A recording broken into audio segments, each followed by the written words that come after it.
Episode 9. Humans and Power. Are we good or evil? Imagine waking up tomorrow with the power to move objects with your mind. No laws could stop you. No prison could hold you. No human could challenge you. Now ask yourself, would you still be you, or would you become something else entirely? 2 films and 1 real experiment tell us the same unsettling story. In Akira, a teenage boy gains godlike psychic abilities and loses his humanity. In Chronicle, 3 ordinary teenagers discover telekinesis, and one of them becomes a deranged living weapon. And in real life, a group of college students were given nothing more than authority over others and turned into abusers in less than a week. This is not a story about superpowers. This is a story about what happens when power touches the human mind. In 1971, a psychological study placed students into 2 roles: guards and prisoners. They were not trained soldiers. They were not criminals. They were just normal people. Yet within days, something broke. Guards began humiliating prisoners. Prisoners became passive and afraid. Some broke down emotionally. The experiment had to be shut down early to prevent more tragedy. What's terrifying is that no one forced them to be cruel. They chose it. Power didn't create evil. It merely unlocked it. So here's the first uncomfortable question. Are humans inherently good, or are we intrinsically evil beings, just waiting for an excuse to unleash all of our perversions onto others? Akira is the brainchild of Japanese manga artist Katsuhiro Otomo. In it, Tetsuo begins as a weak boy in a violent city.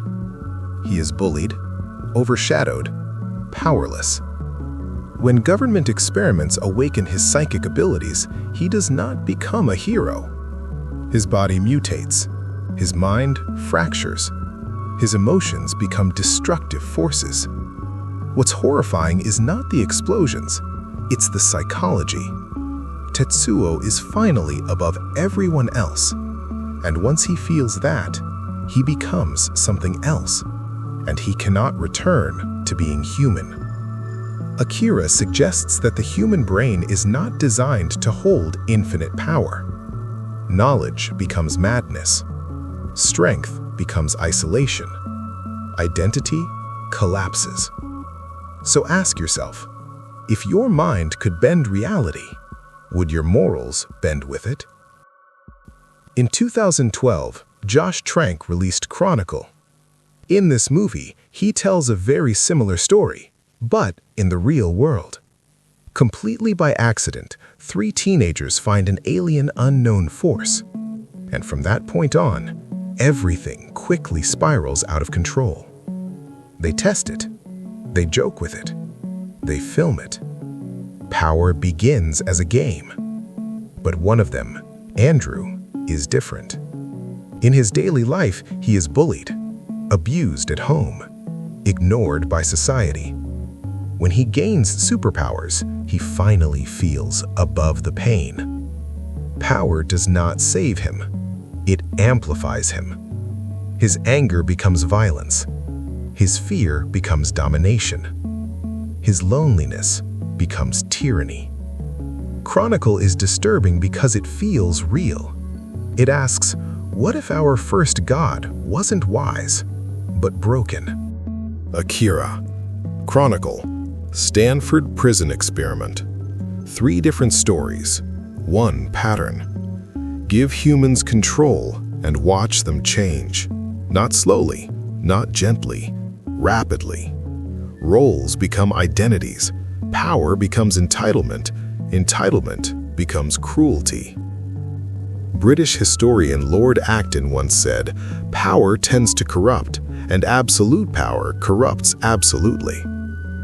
But these stories go further. They reveal something darker. Power does not corrupt from the outside. It reshapes from within. In Akira, Tetsuo's body explodes into grotesque forms. Why? Because evolution without control is violence. His transformation is symbolic. Human limits are being torn apart. In Chronicle, Andrew doesn't mutate physically, he mutates psychologically. Both show the same truth. When humans exceed their natural boundaries, something breaks. So here's another question for you guys. Are we meant to remain small? Or are we doomed when we grow too powerful? And what does that mean for us as a civilization? These stories don't tell us that power is evil. They tell us something worse.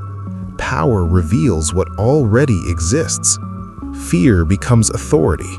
Pain becomes punishment. Weakness becomes domination. The Stanford experiment didn't turn students into monsters. It showed how easily monsters can appear. Akira didn't invent a villain. It showed what happens when a child becomes a god. Chronicle didn't create a supervillain. It showed what happens when trauma gains strength. So ask yourself, is the danger power or the mind that holds it? Look at the world today. Technology gives us surveillance, drones, digital control, psychological influence. We already possess invisible power, and history shows us what humans do with it. If psychic abilities existed tomorrow, would society create heroes, or would it create tyrants? Would governments control it, or would chaos erupt? And more importantly, would you trust yourself with it? Akira ends in transcendence. Chronicle ends in tragedy. The experiment ended in shame. Different endings, same lesson. Humanity is fragile when elevated above consequence. We fear monsters, but the real fear is knowing that we don't need monsters. We may already be them. So let me leave you with this. If you had absolute power, who would you become? A savior? A ruler? Or something unrecognizable? Because maybe the greatest horror isn't superhuman abilities.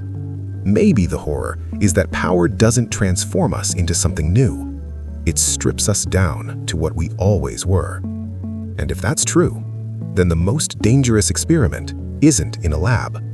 It's inside every human being who believes they deserve control. What do you think? Does power reveal our humanity or erase it?